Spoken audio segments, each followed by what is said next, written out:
بسم اللہ الرحمن الرحیم۔ السلام علیکم ورحمۃ اللہ۔ ربیع الاول کے حوالے سے کئی روایات موجود ہیں۔ خاص طور پر یہ مہینہ اسلامی تاریخ میں نبی کریم صلی اللہ علیہ وآلہ وسلم کی ولادت کے حوالے سے بہت اہم سمجھا جاتا ہے۔ حضرت انس بن مالک رضی اللہ تعالی عنہ سے مروی ہے، رسول اللہ صلی اللہ علیہ وآلہ وسلم نے فرمایا، میں اللہ کے نزدیک تمام اولاد آدم میں سب سے معزز ہوں اور یہ فخر نہیں ہے، اور قیامت کے دن سب سے پہلے زمین پھٹے گی اور میں سب سے پہلے شفاعت کروں گا اور میری شفاعت سب سے پہلے قبول کی جائے گی۔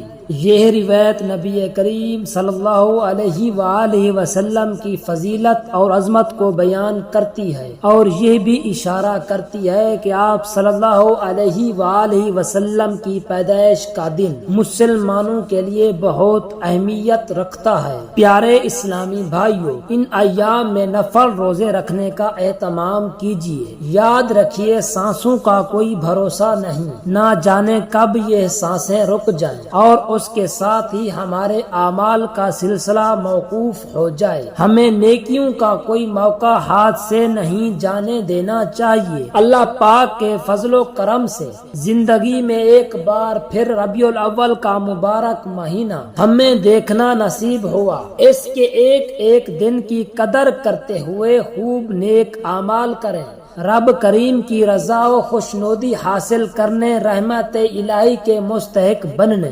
بارگاہ مصطفیٰ میں ایصال ثواب پیش کرنے کی نیت سے اس مہینے کی پہلی تاریخ سے 12ویں تاریخ تک 12 نفل روزے رکھیں۔ بالخصوص 12 ربیع الاول کو تو روزے رکھنے کی بھرپور کوشش کیجیے، کیونکہ ہمارے پیارے پیارے آقا مدینے والے صلی اللہ علیہ وآلہ وسلم ہر پیر شریف کو روزہ رکھ کر اپنا یوم ولادت مناتے تھے۔ چنانچہ حضرت ابو قتادہ رضی اللہ تعالی عنہ فرماتے ہیں، حضور نبی رحمت شفیع امت صلی اللہ علیہ وآلہ وسلم کی بارگاہ میں پیر کے روزے کے بارے میں دریافت کیا گیا تو ارشاد فرمایا، اسی دن میری ولادت ہوئی اور اسی روز مجھ پر وحی نازل ہوئی۔ یقیناً ایک سچے عاشق رسول کی پہچان یہ ہوتی ہے کہ وہ دنیا کی محبت سے پیچھا چھڑا کر اپنی زندگی کے ہر معاملے میں اطاعت رسول کو اوڑھنا بچھونا بنا لیتا ہے۔ پیارے اسلامی بھائیوں، نبی کریم رؤوف الرحیم صلی اللہ علیہ وآلہ وسلم کی محبت ہمارے ایمان کی بنیاد ہے، اور محبت کی ایک علامت یہ ہے کہ محبوب کا کثرت سے ذکر کیا جائے۔ روایت میں ہے، یعنی جو کسی سے محبت کرتا ہے اس کا کثرت سے ذکر کرتا ہے۔ یوں تو ہمیں سارا سال ہی آقا کریم رؤوف الرحیم صلی اللہ علیہ وآلہ وسلم کا ذکر خیر کرنا اور اپنے قول و فعل کے ذریعے آپ صلی اللہ علیہ وآلہ وسلم سے محبت کا اظہار کرنا چاہیے، لیکن بالخصوص یہ سلسلہ ان مقدس ایام میں مزید بڑھ جانا چاہیے، اور اس ذکر کا ایک بہترین ذریعہ نبی اکرم نور مجسم صلی اللہ علیہ وآلہ وسلم پر درود پاک پڑھنا بھی ہے، کیونکہ درود پاک پڑھنے کے بے شمار فضائل و برکات ہیں۔ مثلا درود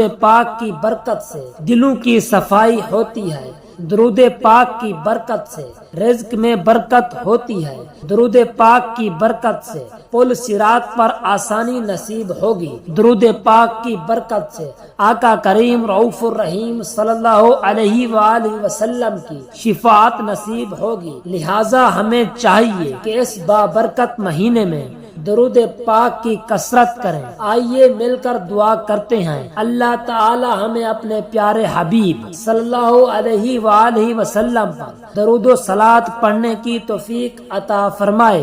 پیارے اسلامی بھائیوں، ربیع الاول میں اللہ پاک اور اس کے محبوب کا قرب پانے والے اعمال بجا لائیں۔ اس کا ایک بہترین ذریعہ نوافل کی کثرت بھی ہے، اس لیے ہمارے بزرگان دین رحمت اللہ علیہ بھی فرائض و واجبات کے ساتھ ساتھ نوافل کی کثرت کیا کرتے تھے۔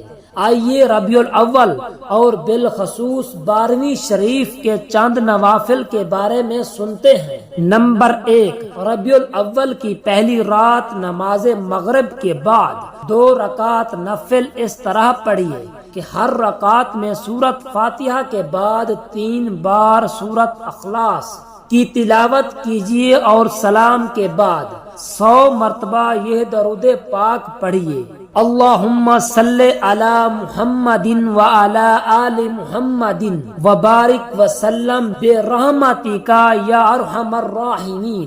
نمبر 2، 12ویں تاریخ کو نبی رحمت شفیع امت صلی اللہ علیہ وآلہ وسلم کی بارگاہ میں ایصال ثواب پہنچانے کی نیت سے 20 رکعت نفل پڑھیں اور ہر رکعت میں سورۃ فاتحہ کے بعد 21 مرتبہ سورۃ اخلاص پڑھیں۔ ایک شخص ہمیشہ یہ نماز پڑھتا تھا، اسے خواب میں نبی پاک صلی اللہ علیہ وآلہ وسلم کی زیارت ہوئی۔ آپ صلی اللہ علیہ وآلہ وسلم فرما رہے تھے کہ ہم تمہیں اپنے ساتھ جنت میں لے کر جائیں گے۔ دعا ہے کہ اللہ رب العزت میرا سنانا اور آپ کا سننا اپنی بارگاہ الہی میں منظور و مقبول فرمائے، آمین ثم آمین۔